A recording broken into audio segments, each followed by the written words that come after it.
그게 아니라 잠 못 이루는 밤 11시 책 읽어주는 감자입니다. 오늘 여러분들께 읽어드리려고 하는 책은 넬르노이 하우스의 백설공주에게 죽음을 이라는 책입니다. 시작하기에 앞서 구독과 좋아요 부탁드릴게요.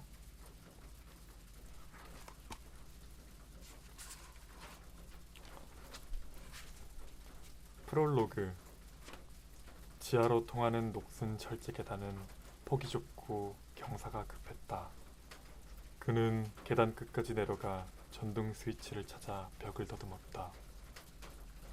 옅고 희끄무레한 25W짜리 백열등 불빛이 손바닥만한 복도를 가득 채웠다.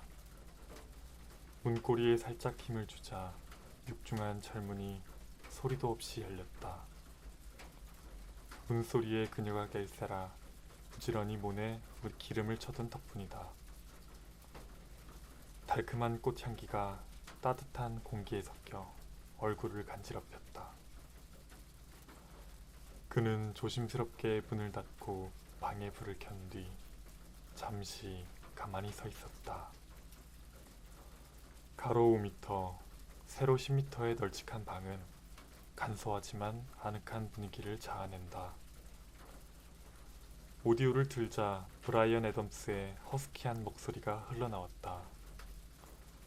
그의 취향은 아니지만 그녀가 가장 좋아하는 가수이기 때문에 항상 틀어놓는다.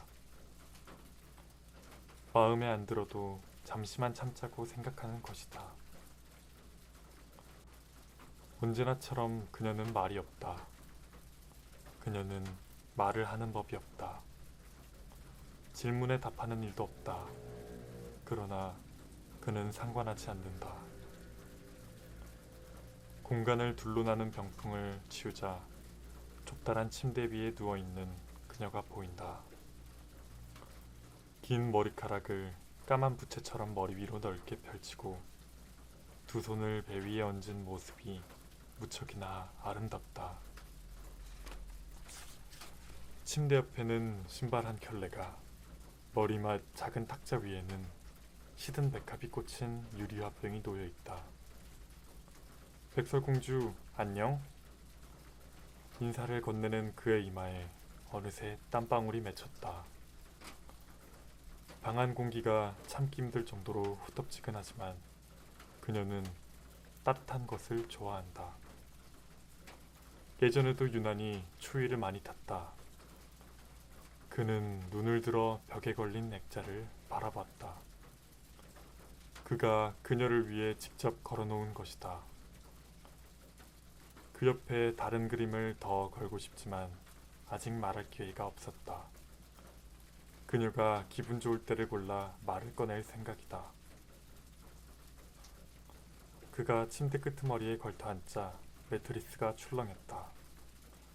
순간 그녀가 움직인 게 아닌가 하는 착각이 들었다. 하지만 그럴 리는 없다. 그녀는 움직이는 일이 없다. 그가 손을 뻗어 그녀의 뺨을 어루만졌다. 누렇고 뻣뻣해진 피부에서 세월의 흐름이 느껴졌다. 그녀는 언제나처럼 눈을 감고 있다. 더 이상 장밋빛 또는 부드러운 피부는 아니지만 입술만은 예전과 다름없이 아름답다. 그를 향해 제잘거리고 미소 짓던 그 입술 그대로다. 그는 한참을 그렇게 앉아서 그녀의 얼굴을 들여다보았다. 그녀를 지켜야 한다는 생각이 그 어느 때보다도 강하게 들었다. 이제 가봐야 해. 그가 아쉬운 듯 말했다. 할 일이 많거든. 그는 화병에서 씻은 백합을 빼들고 그 옆에 놓인 병에 콜라가 가득 있는지 확인했다. 필요한 게 있으면 언제라도 말해. 알았지? 그는 이따금 그녀의 미소가 못 견디게 그립다. 그럴 때면 슬픔이 파도처럼 밀려왔다. 물론 그도 그녀가 죽었다는 사실을 잘 안다. 그러나 모르는 척하는 것이 훨씬 마음 편하다. 그래야만 그녀의 미소를 다시 볼 수 있다는 신라 같은 희망이라도 간직할 수 있기 때문이다.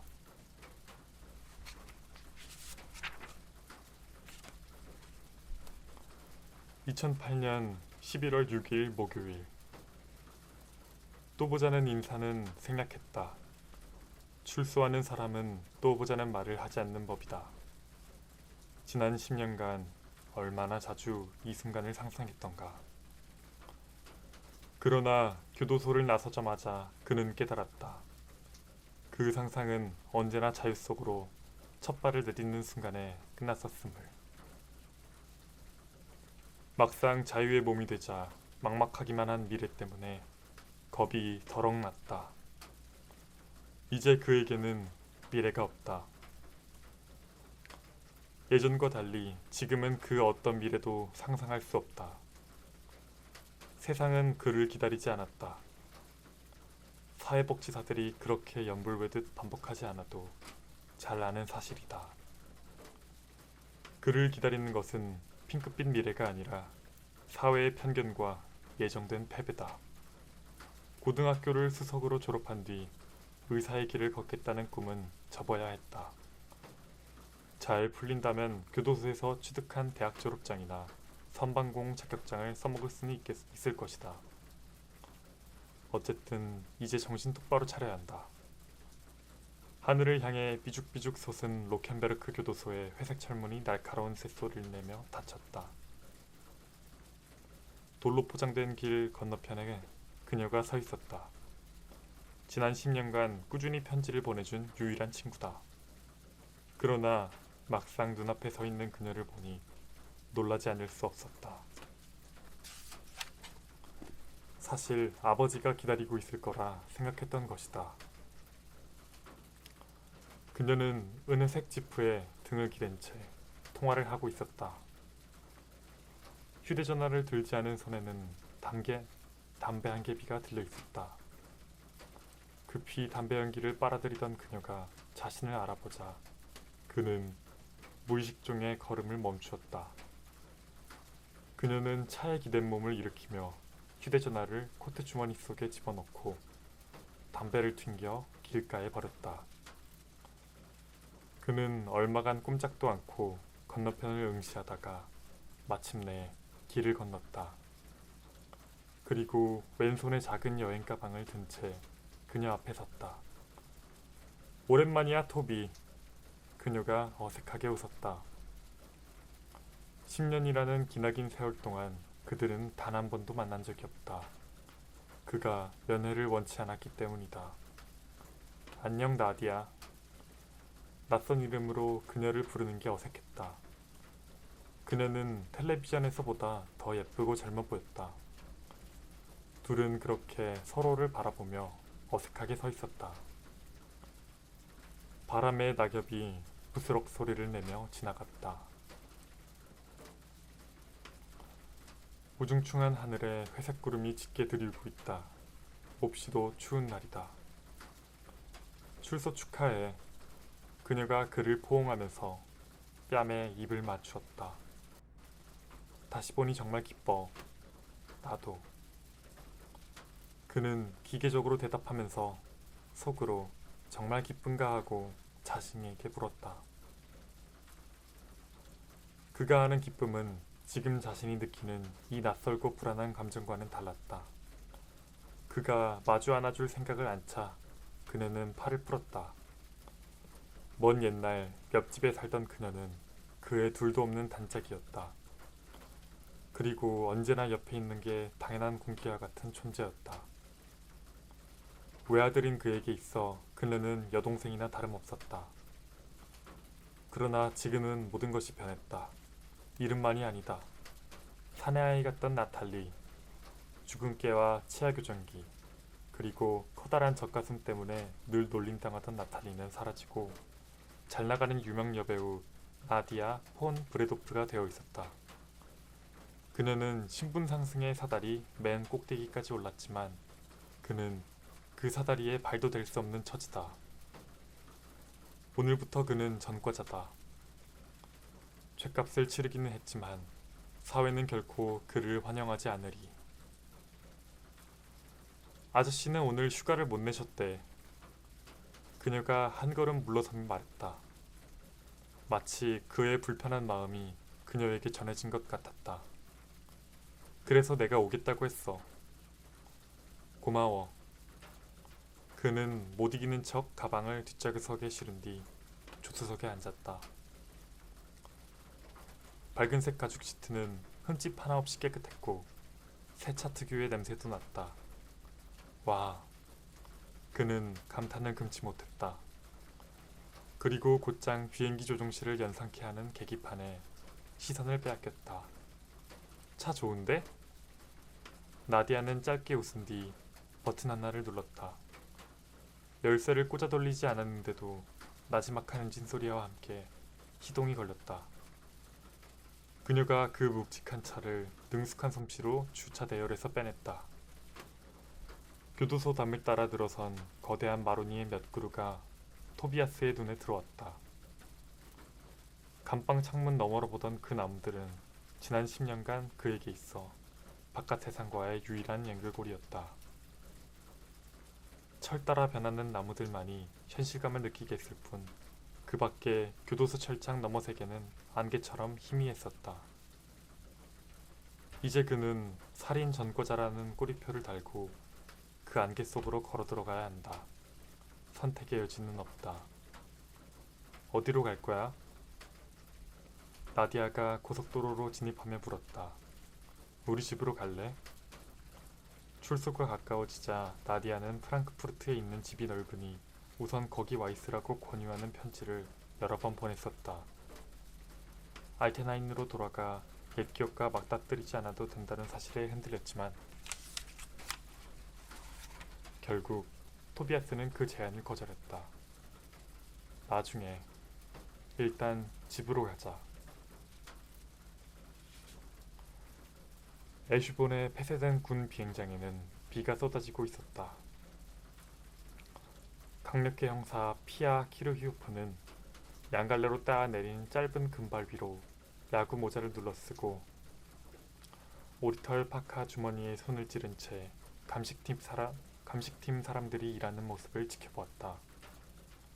그들은 땅에 난 구덩이를 덮은 천막을 팽팽하게 고정시키고 있었다. 낡은 비행기 경납고를 철거하던 굴삭기 운전수가 텅 빈 지하기름 탱크에서 사람 유골을 발견하고 경찰에 신고한 게 몇 시간 전의 일이다. 경찰차가 나타나자 외국인 근로자들은 재빨리 모습을 감추었고 철거 작업은 2시간째 중단 상태다. 초조해진 작업 반장이 피아 옆에서 구시렁대기 시작했다. 입만 열면 욕이 튀어나오는 이 남자는 빗물이 목덜미로 흘러들어가지 못하게 막으려는 듯 잔뜩 어깨를 웅크리고 서서 15분 사이에 담배를 벌써 3대째 피워대고 있었다. 법의학팀을 기다려야 돼요. 금방 올 거예요. 피아는 불법 노동자나 철거 계획 따위는 안중에도 없었다. 다른 건물부터 철거하면 되잖아요. 젠장, 말이야 쉽지? 작업 반장이 굴삭기와 대형 트럭들이 서 있는 쪽을 가리키며 다시금 불평을 터뜨렸다. 이런 뼈조가리 몇 개 때문에 작업이 얼마나 지연되고 있는지 알기나 하쇼? 돈으로 치면 손해가 수억은 된다고. 피아는 어깨를 으쓱하며 뒤쪽으로 시선을 돌렸다. 마침 멀리서 자동차 한 대가 덜컹거리며 달려오고 있었다. 시멘트가 갈라진 틈마다 잡초가 자라나서 원래는 매끈했을 활주로가 울퉁불퉁했다.